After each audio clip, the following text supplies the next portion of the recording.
Hello guys, welcome back to this channel. Guys, इस video में हम लोग बात करेंगे Reliance naval and engineering limited के बारे में। लेकिन सबसे पहले आप लोगों के सामने कल की क्या सिचुएशन रही आप लोगों के साथ डिस्कस करूंगा। आज की क्या सिचुएशन है वो आपको खुद पता है। आज इसके अंदर आपको गिरावट जैसी चीज़ शायद महसूस हो रही है। वो क्यों? ऐसा इसलिए गाइस क्योंकि एक लेटेस्ट अपडेट है जो आपको डिस्कस करूंगा इस वीडियो में, तो आप ध्यान से समझिए और सुनिए। एक्चुअली गिरावट को आप इस गिरावट ना देखिए, एक्चुअली में ना एक डिले जैसी सिचुएशन देखने को मिल रही है। अब बात को मैं समझाऊंगा तो आप समझिएगा, लेकिन कल की सिचुएशन को आप देखें तो कल ये एक अपर सर्किट के साथ क्लोज हुआ था। 3.39% का अपर सर्किट लगा था। कल की हम ओपन प्राइस की बात करें तो 3.05 थी, जो कि एक अपर सर्किट के ऊपर जाके ओपन हुआ था। टोटल अगर आप ट्रेडेड वॉल्यूम की बात करें तो 5,17,297 क्वांटिटीज़ ट्रेड हुई एनएससी के ऊपर। वहीं बीएससी के ऊपर देखें तो बीएससी के ऊपर 14,49,592 क्वांटिटीज़ ट्रेड होती हैं। और डिलीवरी परसेंट देखें तो आप यहाँ पे 48.1% डिलीवरी है। और एनएससी के ऊपर 80% के आसपास की डिलीवरी, 80%, 80.09% डिलीवरी है। अगर हम Reliance naval and engineering limited की मार्केट कैप की बात करें तो 224.97 करोड़ है। अगर हम बात करें इसके 52 वीक लो की तो 0.95 है, और 52 वीक हाई है इसका 4.25 का। लोअर सर्किट बैंड 2.85 का लगा था, लेकिन लोअर सर्किट की तरफ ज़्यादा ही नहीं है। जो ओपन प्राइस है वही उसका लो और वही उसका हाई है। और आज की क्या सिचुएशन है आपको बहुत अच्छे से पता है। आइए देखते हैं क्या क्या सिचुएशन आ रही है। तो गाइज़, आप लोगों को जैसा कि अभी लास्ट वीडियो में मैंने बताया था, लास्ट इस जस्ट पहले मैंने एक वीडियो अपलोड किया था नेवल के, रिलायंस नेवल के ऊपर। तो उसमें आपको मैंने अपडेट किया था कि जो जिंदल पावर है, basically Jindal steel and power limited, ये सबसे ज़्यादा पोटेंशियल बिडर के रूप में आ सकता है Reliance naval and engineering limited को ख़रीदने के लिए।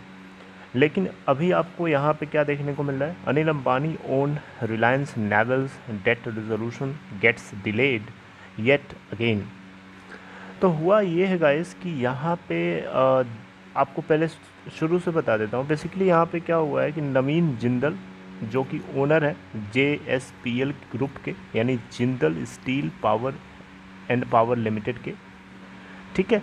तो इन्होंने अनिल अंबानी की इस bankrupt shipyard Reliance naval and engineering limited को खरीदने की रेस में लगे हुए थे, ठीक है। फिर national company law tribunal Ahmedabad bench की तरफ से 5 महीने और ग्रांट कर दिए जाते हैं लेंडर्स को, ताकि वो इसके रिजोल्यूशन प्रोसेस को सक्सेसफुली कंप्लीट करा सकें, और उसके लिए 5 महीने एक्स्ट्रा एक्सटेंड कर दिया गया, ठीक है। और यहाँ पे आपको पता होना चाहिए कि Reliance naval and engineering limited जो टोटल डिफ़ॉल्टेड लोन्स हैं इसके पास 11,000 करोड़ रुपए, 11,000 करोड़ रुपए। आपको एक चीज़ और बताऊंगा, कुछ लोगों ने क्वेश्चन किया था कमेंट बॉक्स में कि जो रशिया की एक कंपनी थी जो शिप रिलायंस नेवल को ख़रीदने वाली थी, उसका क्या हुआ। तो देखिए, रशियन गवर्नमेंट की तरफ से ओन की जाने वाली एक कंपनी थी जिसका नाम मैंने आपको बताया था यूनाइटेड शिप बिल्डिंग। तो यूनाइटेड शिप बिल्डिंग कॉरपोरेशन ये रशियन गवर्नमेंट ओन करती है। तो इन्होंने भी इंटरेस्ट दिखाया था रिलायंस नेवल को खरीदने के लिए। तो इसके लिए क्या है कि यूनाइटेड शिप बिल्डिंग कॉरपोरेशन जो है अपने 5 मेंबर के साथ मिल करके अभी लेटेस्ट वीक यानी लास्ट वीक में इन्होंने इंस्पेक्शन किया है रिलायंस नेवल के डिफरेंट पार्ट्स को। और इससे पहले Jindal steels and power limited की तरफ से इंस्पेक्शन जो है फरवरी के वीक में किया जा चुका है। यानी इन लोगों ने इंस्पेक्शन किया है, जांच पड़ताल करी है कि कंपनी के अंदर क्या है और क्या नहीं है, राइट। कुछ लीगल डिस्प्यूट्स भी हैं कंपनी के अंदर, उन डिस्प्यूट्स को हम लोग अभी देखेंगे। लेकिन आप देखें यहाँ पे तो NCLT के अहमदाबाद बेंच ने 153 डे का 153 डेज़ का एक्सटेंशन दे दिया है रेजोल्यूशन प्रोसेस के कंप्लीशन के लिए लेंडर्स को। और इसी के चलते यहाँ पे रेजोल्यूशन प्रोफेशनल RP जो है उन्होंने क्या किया है, बिडिंग जो टाइम है, बिडिंग सबमिशन की जो डेट है उसको इन्होंने बढ़ा करके 15 मार्च कर दिया है। जी हाँ, ये जो महीना चल रहा है मार्च ही चल रहा है, आज 5 तारीख है, 15 मार्च को आपको इसके बारे में एक नई अपडेट जो है मिलेगी, तो आपको पता चलेगा। तो यहाँ पे बेसिकली बताना चाहूँगा गाइस, जो Reliance naval and engineering limited का जो डेट रेजोल्यूशन है, इसके अंदर डिले आपको क्यों देखने को मिला, इसके पीछे की सबसे बड़ी वजह ये है गाइस कि कोरोना वायरस से जुड़ा हुआ जो पैंडमिक था, अब इस पैंडमिक की वजह से बहुत सारे जो बिडर्स थे वो एग्रेसिव रिस्पॉन्स नहीं दिखा रहे थे, जिसको लेकर के जो रेजोल्यूशन प्रोफेशनल है उसको कहीं ना कहीं ऐसा लग रहा था कि जो बिडिंग अमाउंट है वो उतना ज़्यादा सेटिस्फैक्टरी नहीं है। ऑलराइट, तो यहाँ पे इसी के चलते जो है डेट रेजोल्यूशन प्रोसेस में इतना डिले हमें देखने को मिला। और इनफैक्ट अभी भी जो कोरोना वायरस की सिचुएशन है पूरी तरीके से ख़त्म थोड़े हो गई है, अभी भी सिचुएशन तो बनी हुई है, वैक्सीनेशन ड्राइव चल रही है, लेकिन सिचुएशन तो बनी हुई है, अभी फिनिश तो हुई नहीं है। ठीक है, तो यहाँ पे अगर आपको बताना चाहूँगा, जैसा कि हमने आपको बता दिया कि जिंदल और रशियन गवर्नमेंट की तरफ से, जो Russian government company shipyard United ship building जो है बताया अभी आपको, इन दोनों ने इंस्पेक्शन कर चुके हैं अपने अपने लेवल से। आपको एक चीज़ बताना चाहूँगा, थोड़ा सा आपको पता भी होगा अगर आप पहले से जुड़े हैं तो, पीपावाव शिपयार्ड बेसिकली ये जो है पुराना नाम है, जब जहाँ से या Reliance naval and engineering limited तो बाद में रखा गया अनिल अंबानी की तरफ से, लेकिन इन्होंने जब ख़रीदा था तो पीपावाव शिपयार्ड से ख़रीदा था बेसिकली। तो यहाँ पे ना पीपावाव शिपयार्ड जो है इसके पास कुछ और भी इंटरेस्ट थे, मतलब है ना, और जैसे कि इनके पास इंटरेस्ट थे जैसे कि शोगुल इंडस्ट्रीज़ हो गया, गोवा की हो गई, या फिर एपीएम टर्मिनल्स कंपनी है ना, इसके अलावा जो है इन्वेंट एआरसी, ये सारे के सारे जो और भी इसके ख़रीदने के लिए या इसको ख़रीदने के लिए इंटरेस्ट दिखा रहे थे, लेकिन इनके पास जो कुछ ऐसी कंडीशंस थी, कुछ ऐसे टर्म्स थे जो रिलायंस नेवल के लेंडर्स को एक्सेप्टेबल नहीं थे। तो पीपावाव शिपयार्ड में अगर आपसे बोल रहा हूँ तो आपको कंफ्यूज नहीं होना है, मैं इसी की बात कर रहा हूँ, रिलायंस नेवल की ही बात कर रहा हूँ। ये इसके पुरानी ओरिजिनल कंपनी का नाम है जिससे रिलायंस नेवल जो है ख़रीद के बनाई गई थी, या रिलायंस नेवल नाम पड़ा था अनिल धीरूभाई अंबानी के द्वारा। ओके, तो इन 3 बिडर्स की तरफ से जो कंडीशंस थी, जो टर्म्स थे, वो लेंडर्स को पसंद नहीं आए। अच्छा, इसके अलावा आपको जैसा कि मैंने अभी शुरू में बताया कुछ लीगल हर्डल्स हैं, तो आइए उसको जानते हैं। तो गाइस लीगल हर्डल्स क्या है? लीगल हर्डल्स ये है गाइस कि ये जो शिपयार्ड है बेसिकली अनिल धीरूभाई अंबानी का, Reliance naval and engineering limited, ये एक ऐसी लीज लैंड के ऊपर सिचुएटेड है पीपावाव में, ठीक है, जो कि गुजरात के अंदर है। सी फेसिंग पोर्ट साइट है बेसिकली, यानी समुद्र को फेस करने वाला एक पोर्ट है, साइट है, ठीक है। इसको ना गुजरात मैरीटाइम बोर्ड की तरफ से एक लीज लैंड के ऊपर बनाया गया है। और इसके अलावा एक और साइट है जिसका नाम है SEZ, राइट, SEZ या फिर SEZ, कहीं कहीं लोग Z पढ़ते हैं Z को, मैं यहाँ पे दोनों पढ़ रहा हूँ ताकि आप अगर दोनों में से कोई भी हो तो समझ जाएं। तो SEZ या फिर SEZ साइट है, और ये साइट भी ई कॉम्प्लेक्स प्राइवेट लिमिटेड से लीज पे ली गई है, जो कि एक रिलायंस नेवल की होली ओन्ड सब्सिडरी है। तो आपको बताना चाहूँगा रिलायंस नेवल ने ऑलरेडी जो है लीज टर्मिनेशन को लेकर के गुजरात मैरीटाइम बोर्ड की तरफ से नोटिस मिल चुकी है, यानी इनको इस लीज लैंड के टर्मिनेट होने की नोटिस मिल चुकी है।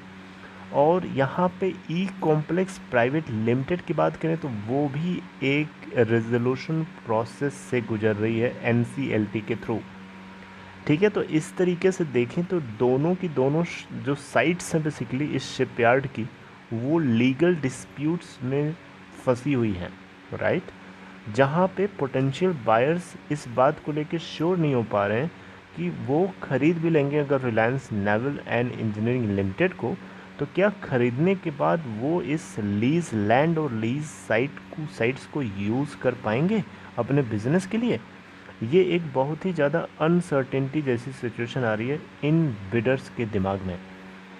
और इसीलिए इन्होंने क्या किया है,